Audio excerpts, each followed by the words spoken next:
Bem-vindo ao podcast Papo Jurídico. E hoje vamos debater sobre 3 correntes do pensamento jurídico, que são o justnaturalismo, positivismo e pós-positivismo.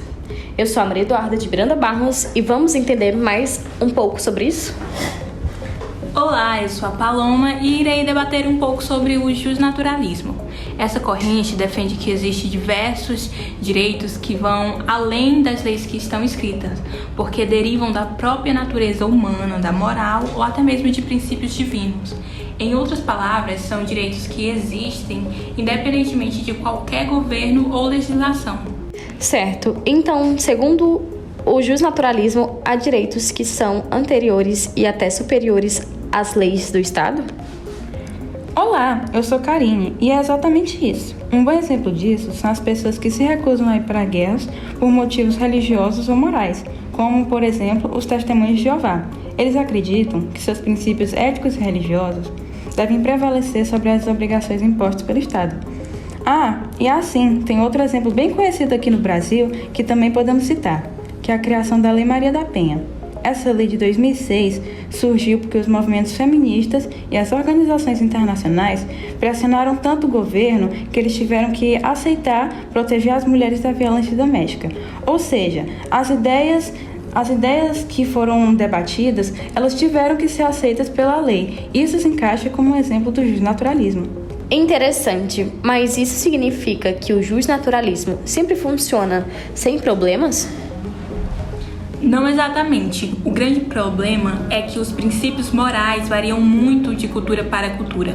O que é considerado um direito natural por um povo pode ser visto de forma totalmente diferente por outro. Por exemplo, em algumas tribos indígenas, a mutilação genital feminina é considerada uma prática cultural legítima.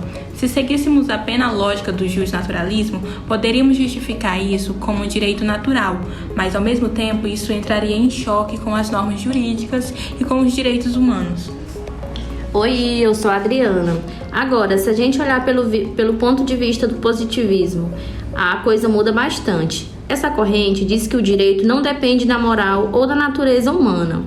O que vale é a lei escrita, porque ela foi criada pelo Estado e segue um processo formal. Ou seja, o que importa é a legalidade, não se a norma é moralmente justa? Exatamente. O grande nome dessa corrente foi Hans Kelsen, que criou a famosa pirâmide de Kelsen. Ele dizia que cada norma jurídica se baseia em outra superior e no topo está a Constituição. Para ele, juízes não deveriam questionar se uma lei é justa ou não, apenas aplicá-la. Isso fica bem mais claro nas eleições. As regras eleitorais são criadas com antecedência e precisam ser seguidas à risca, mesmo que um candidato alegue que seria mais justo reabrir a votação. Se não houver previsão legal para isso, simplesmente não pode acontecer. Mas e quando as leis são injustas? Olá, me chamo Cássia. Bom, aí é que entra o maior problema do positivismo.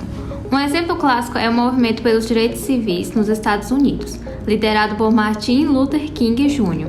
Na época, as leis segregacionistas eram totalmente válidas do ponto de vista jurídico, mas eram injustas. Se seguíssemos apenas o positivismo, teríamos que aceitar essas normas só porque foram criadas legalmente, o que impediria a luta por mudanças. E foi justamente para resolver esse dilema que surgiu o pós-positivismo. Essa corrente tenta equilibrar as duas anteriores, ou seja, ela reconhece a importância da lei escrita, como defende o positivismo, mas também leva em conta valores como justiça, dignidade e direitos fundamentais, como no justnaturalismo. Então, os juízes têm mais liberdade para interpretar as leis? Isso mesmo, em vez de apenas aplicar a lei de forma rígida, eles analisam os princípios constitucionais para garantir uma decisão mais justa. No Brasil, o STF usa muito essa abordagem. Um exemplo disso é quando o paciente consegue na justiça um medicamento ou tratamento que não está previsto na legislação. O juiz não está criando uma nova lei, mas interpretando as normas com base no direito à vida e à saúde. Outro caso famoso no Brasil foi a interpretação da lei da anistia pelo STF, em 2010. Essa lei, criada em 1979, concedeu perdão a crimes políticos cometidos durante a ditadura militar. O julgamento do STF mostrou como o pós-positivismo busca equilibrar a aplicação da norma com princípios éticos e morais. No fim das contas, o direito tenta encontrar um equilíbrio entre norma, moral e justiça, certo?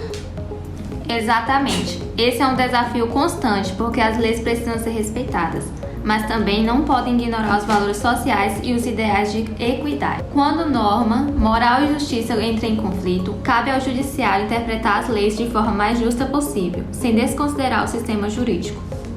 Nesse viés, o direito brasileiro busca equilibrar a relação entre norma, justiça e moral. Nessa relação é complexa, pois envolve as normas jurídicas, valores sociais que englobam na moral e ideias de equidade relacionadas à justiça.